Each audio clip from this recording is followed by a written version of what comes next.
Hello and welcome to Wavelength Tuition, and this Saturday we are going to find out just exactly how to revise and how to stop revising wrong. So there's so many habits that students fall into and we really want them to avoid it. So Mel from Superminds Tutoring has come along and she's going to be our expert in this, and you're going to tell us all about it together with some science to back it up. So thank you so much for coming on, and I'll pass over to you. Brilliant. Thank you for having me. Yeah, I'm really excited to be talking everything revision this morning. And hopefully I'll give you some things that you can go away with in terms of how you can then be doing your revision correctly. If you haven't already checked out, there was an amazing one that you've already done on revision. I think it was around December time. And as I was going through that, there were so many great things that you'd mentioned. There was like the Ebbinghaus forgetting curve, how our brains just can't hold on to that information and it just starts falling out. There was a whole thing about post-it notes and how you can place them around rooms. There's also in terms of revision and in terms of the length of time that you're spending revising. So if you haven't gone and checked that out, I highly recommend going and checking that out first and then watching this afterwards. Okay, so my kind of opening thing, 95% of students are revising in ways that doesn't actually help our brain. So if we're using the science behind what helps our brain, we can use that to do the things that are going to make that information stick and stay in your head. But lots of students are doing things that just aren't quite helping them. And I'll go through what some of those are in a moment. So things like just highlighting notes, that is not a thing that is going to help make that progress forward. The other big one is rereading through textbook. It's quite tempting to go, I had my lesson, I've got my notes here, and I'll just read through them. But all of these things aren't making those big jumps and progress forwards. Cramming the night before, I'll head into this a little bit more in terms of our brain capacity, and actually cramming doesn't help our brain to be able to keep that information there. Recopying out notes, it can be tempting as well to go, oh, they're a bit messy because I was writing them quite quick in lesson time, I'll rewrite them out. And also that's not something that is helping moving you forwards. So I'm all about being strategic and doing things that are really going to help that information to stick in your brains. I'm really about putting the information in so that then we can take it out in those exam times as well. So what do those things do and why do students do them? Well, they can feel quite familiar. Okay, they can feel a bit safe as well. Revision is something that's often new and a new habit that we're building, and we want it to feel quite nice. So we'll pick things that we go, yep, I can do that. I can recopy out my notes. I can highlight bits, and we feel quite safe and quite happy with that. I'm quite a fan of that. There should be a little bit of challenge with revision. As much as it's a new thing and it's a new habit for some of us, we need to be doing things that are stretching our brains, okay, are stretching our neuro parts in our brain so that information is able to stick.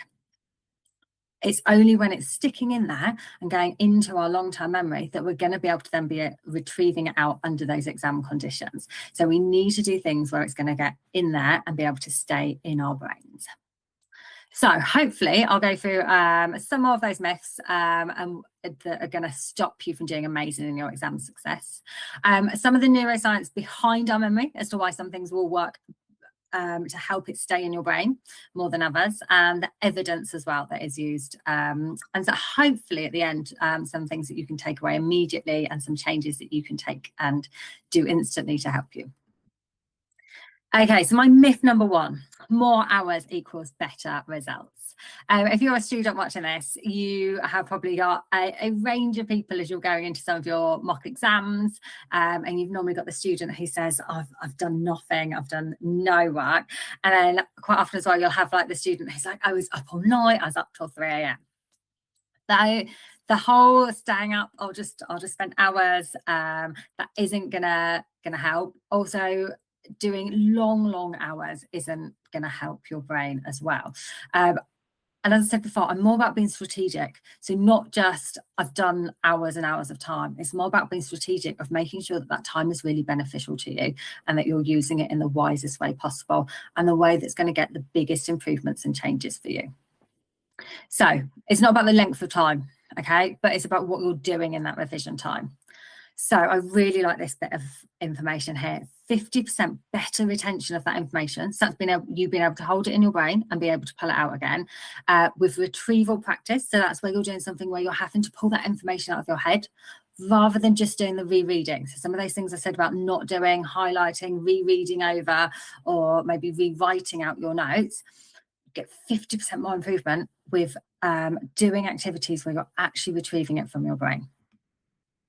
So some of the science behind that. So Rodiga and Carpike were the people who were testing on this in terms of the 50% students scoring better from doing retrieval activities. So it's about us doing things where we're building those neural pathways, where we're building that pathway in your brain to get to that information. So thinking about doing things like doing flashcards, thinking about doing past papers, thinking about doing blurting, all of these things where you're having to find that information in your brain and be able to pull it out again. That is going to be stronger for building those pathways in your brain. So what you can do, I just mentioned there about blurting, so writing out everything that you can remember and putting that down on a page. Quite often I'd normally specify that down to a topic. My other big one of that is, in case you're someone who doesn't like a plain white piece of paper, is folding your paper into 9. So folding it in 3 and then 3 again the other way, and then filling out your 9 boxes with information linked to a topic, and then going back and reviewing which bits did you not quite remember, and they're then the bits to then find and go back over to make sure that you get them next time. Using your flashcards, I'm a big thing that flashcards should be used. They shouldn't be made once and made perfectly and prettily and then never touched again. They should be a working resource that you're using, that you're putting them into piles of which ones you did know, which ones you didn't know, and coming back to those ones that you didn't know. And I'm also quite a big fan of practice exam questions in terms of finding out what you don't know. So the ones that you didn't quite get correct, they're the ones to go back to. Right, my other big thing is benchmarking. These might be called personalised learning checklists in school if your school is using them. So some schools do in terms of handing these out, and some of you will be aware of what this is already, and some of you might not. So this here, I've picked out a physics paper 1, and this has got a list of topics that might be covered in that.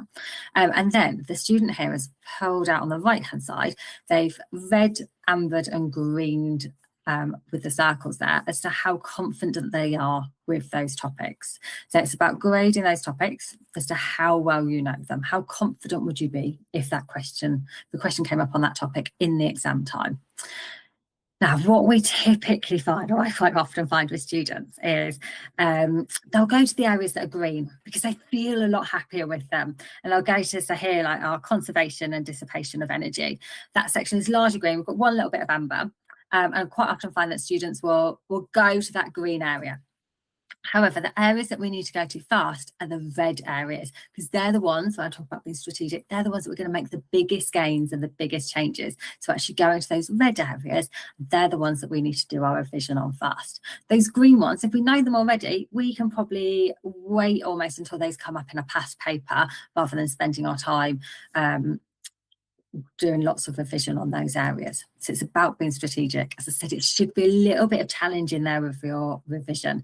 And I get why students do it. I get they want the revision to feel nice, and so it's much easier to go to the area that you're quite confident in, the topic that you're confident in, but it's actually flipping that around and going to the topic area that you're not so confident in and going to that area first.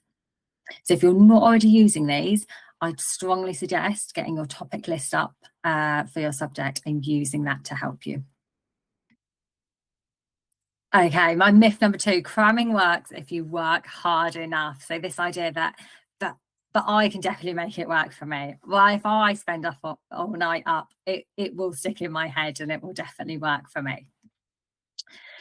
Your brain doesn't work in that way. Your brain needs time to take all that information that it's had during the day and to be able to consolidate it. Your brain can't do that without having its sleep. I'm a real big one of making sure that you aren't just spending your whole time revising, that you're getting in sleep, that you're eating well, that you're also exercising, and that you're doing all of those things to help your body so it can be in the best place possible. What we also need to do is spaced practice. So coming back to material time and time again, but over a period of time. Just doing one session isn't going to help that information to stay in your brain. Your brain doesn't work in that way. Your brain needs time to consolidate. It also needs time to make those connections and to build up those connections over time as well.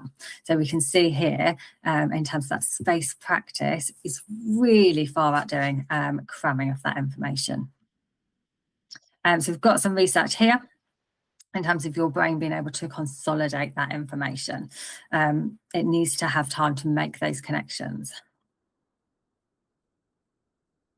So coming back to that information after a day, maybe 3 days, a week, then 2 weeks. So coming back to that information time and time again is going to help it stick in your brain. Short sessions daily beat long weekend marathons. We're seeing much more of that coming through. I know quite a lot of math subjects, students have been set sort of short daily amounts to do, rather than here's your full 2 hours of work. Your subject areas might still be setting you, here's 2 hours of work, or here's an hour, or I want you to go and revise for that length of time. But thinking about building it down into short sessions so that you can start helping your brain to keep that information in there. Well, I've put start revising 6 to 8 weeks before exams. I mean, I'm a big fan for even earlier than that, but we're probably about 6 to 8 weeks from exams starting right now. And if you haven't started, start now. It's better than sort of leaving it completely. You can start now because you've still got time to be able to go back over information in a week's time, in 2 weeks' time. So then you've come back to that information over a period of points. Okay, so that information can go in. Also, the other thing with cramming, your brain cognitively can't hold lots of information. So there's some research done by a man called Cohen, and he suggested that we can only actually hold between 3 to 5 bits of information at any one time in our brain, and that's in our short-term memory. And we're trying to get that information from our short-term memory into our long-term memory. Prior to that, there was also some research done that reckoned, there was a guy called Miller, and he reckoned we could hold between 7 plus or minus 2, but they actually reckon it's more now between 3 and 5. So we need to help our brains with that, of that it can only hold those short bits of information. So we need to help our brains that it is then able to take that information and place it into our long-term memory stores. If we're trying to overload it and just cram it, it just can't physically remember all of that information. So that's another point there of not your brain just can't hold on to it all. As much as we would love to think it can, it just can't. Okay, so practice makes perfect, and doing the same thing over and over again. There will be some fans of sort of rote learning and kind of just repeatedly doing things. However, that's not the best way in terms of helping your brain. So what we need to do, so I really like this bit in terms of being able to problem solve and being able to identify what the questions are asking you, because that's a key skill that you actually need for exam times, of what is that question asking. I think a key one that I use to go back to maths again is actually it's lovely in a lesson where you're maybe learning all about bearings, or you're learning about angles, and you go through the problems and you're like, yeah, I've got this. But when the exam comes up, those questions don't have a nice little title against them to say, oh, it's this lesson that you're in, and it's this topic title, and this is the little task that you need to do alongside that, and this is the methodology that you need to be using. And so you need to, as a student, you need to really quickly be able to go, right, this is what the question is asking me, this is the method that I need to use, and here I get to my answer. And you need to constantly be flicking from those questions to work out what you need to do and identifying that problem type. So if you can start bringing that in to your learning in terms of your revision, of interleaving and going between different tasks, that is really going to help. So this doubling up 2 times in terms of your test scores, rather than just doing that, I'm going to do a whole thing just on one area. If you can interleave, that is much going to help your brain in terms of being able to problem solve.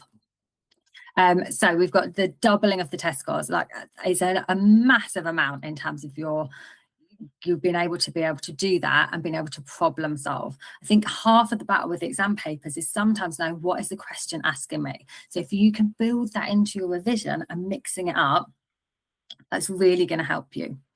I am a big fan of only revising for between 20 and 35 minutes on one particular area, and then moving on to the next one. And I'm not saying as well that that break in between should be a massive break of like have an hour break in between or anything like that.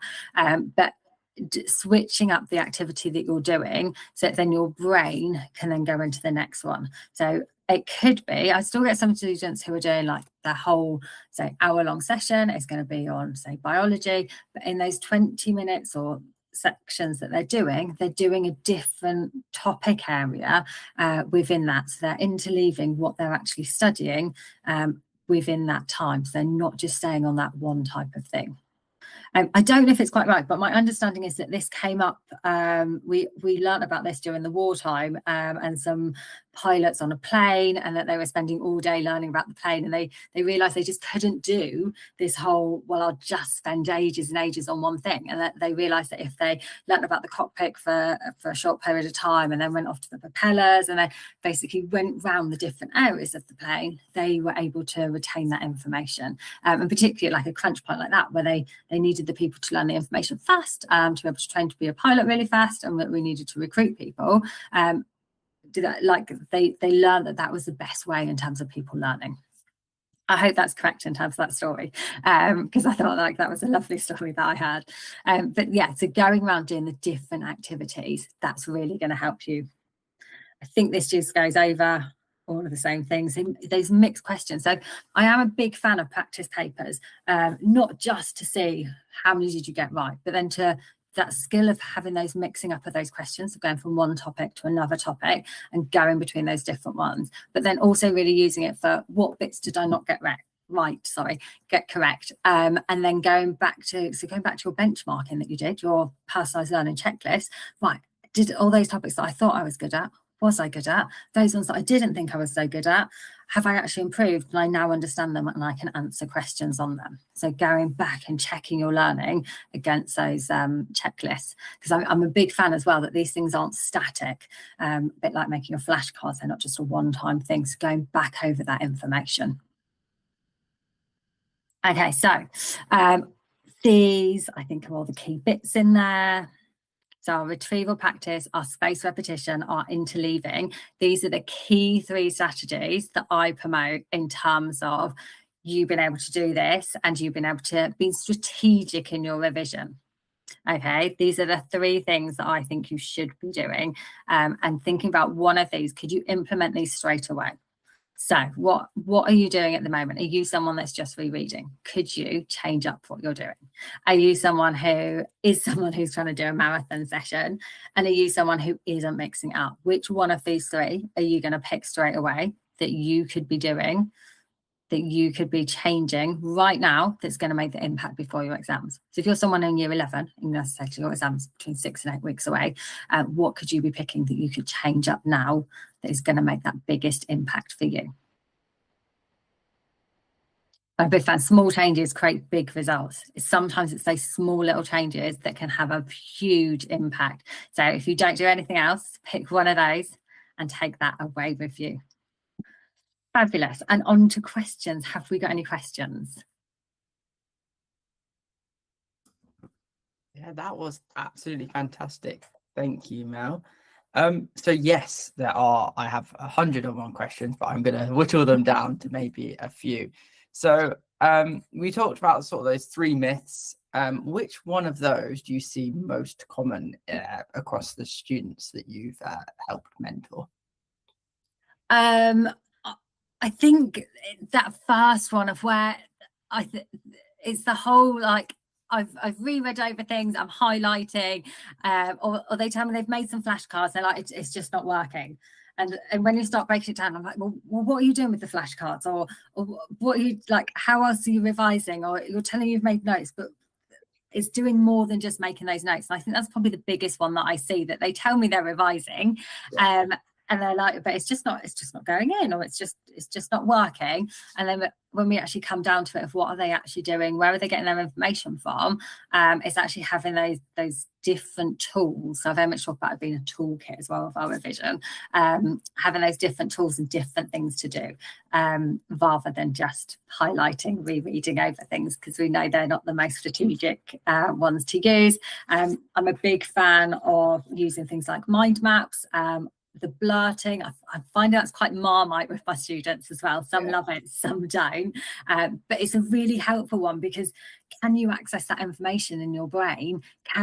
Have you got the neural pathways built up there that you can access that information and come to it really quickly when you do get that question in exam time? Yeah, I also definitely know that I've heard students feel like they're revising because they're highlighting, which then comes back to sort of that like spending a lot of time and it's not actually going in. So definitely seeing that and making sure that students don't fall under that trap. Yeah. So what's the biggest barrier you've had when you've taken a student that hasn't been able to revise? What's sort of the biggest barrier to them being sort of using your three main: retrieval, practice, spaced repetition, and interleaving? How have you taken them in that journey? What's like barriers, and how have you got them to being a really good reviser, let's say? Yeah, and I think, as you touched on there, like, I was just thinking, actually sometimes it's that bit of procrastination that they don't always realize is there, that they tell me they've been revising and they've spent 2 hours revising, and I talk about, well, how did you start off that revising? And actually the first 20 minutes was them going, right, well, I'd got on my revision plan that I was going to do history, and then I didn't know what to do with history and I didn't know where to get my resources from, and they actually spent the first 20 minutes going, right, what shall I do with history today, or shall I go back to what we did last lesson, or shall I pick something that we did last term or the term before? So one of the early things I do with students is doing that benchmarking and going through with them, well, what topic areas are the key ones, then breaking it down. Right, you've now got this great big list, let's pick up the top 3 that you're going to work on first of all, and have those just written out, so that then you're not spending that time in that initial part going, I'm revising because I'm sat here and I'm meant to be doing history, but you've already got it strategically written out. I also get them to break down, where are your resources? Are your notes that you've got from lesson, are they enough? Do your school have an online platform or a workbook, a digital textbook quite often? And then it's amazing, because then they start going, oh yeah, I have got that. Yeah, we were given this resource. It's like, okay, so you have got all these repertoire of things to your hand. Let's really detail out what they are for that subject. So then actually you've got this list that then, right, I'm doing history, right, these are my 3 topics I need to go, I've got my resource here, right, what technique am I using today? Am I going to be doing my blurting? Am I going to be using my flashcards that I've done? Am I actually going to be doing some work with like my memory palace, like working out what it is, or am I getting some past papers out? And having that like real plan already, so the time isn't spent feeling like they're revising, but actually they've spent 20 minutes going, where could I get the information from? That's probably like a big one where I start with students.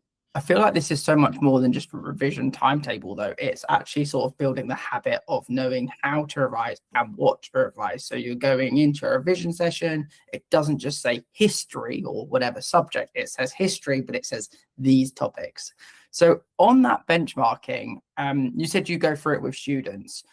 Would that be something you offer, or there sort of, I know at Wavelength we'd be happy to do that, but would you say recommend going to someone else, maybe going to a teacher? Sort of where do you feel like that's the best to do? Is that best to do with someone, or can they do it independently? I feel like it's really important to have that benchmark ready. So let's make sure we get that right. How would you get that right? I think absolutely, like, include your teachers in this. Like, quite often they've already got like a list of topics. So I said, some schools are like, they call them personalised learning checklists, and everyone's got them. So I do get some students going along to me going, I have got them. I did them at the beginning of the term, or actually they are in the front of my book. And it's quite amazing that they are there quite often. So involve your teachers, because your teachers probably have got that, or can give you that list, or can head you in the right way. Because my other thing is going, right, well, what exam board are you, to make sure that you're getting the right topic list. Some students come to me and I will go and find out their topic list. They'll tell me what, as I said, what exam board, what subject they're doing, and I will go online and find them. So you can go and find them online. As long as you've got those 2 bits of information, that's going to help you. So you can find them and then, using them from that point onwards. So you can do it independently, but also, speak to your teachers, because likely they've already got a list somewhere that you can use. Would you ever re-benchmark? So I'm quite a big fan of that. These are working documents and they should move around. You should get to a point that going, actually, all of those reds of what did I have earlier stuff about energy and physics? I'm not a physics teacher, but going, I now get that. I'm a couple of months on. I've been going over that information. I can now move all of those to green, because we'd like to hope that by the time we're near to exam time, that actually we're turning most of those reds into greens. And seeing that progress along. So I'd highly recommend going back to it at strategic points and going, right, maybe now at an end of term time is quite good, of going, right, which bits do I now know that I didn't know confidently last term? So we really like the we love at Wavelength that we always like to involve parents into the whole process. How would you keep parents involved? Because some students just want to be left alone to revise. Some students want someone there just sitting in the room. Some parents, some students want to literally be like with their parents revising. Some want to be their friends. But I know lots of parents want to be involved in revision, because then they sort of know how well they're prepared their child is. So what sort of ways parents can be involved without being sort of intruding in that sort of space, which I know from when I was doing my GCSEs and A levels that I wanted my own space. Please leave me alone.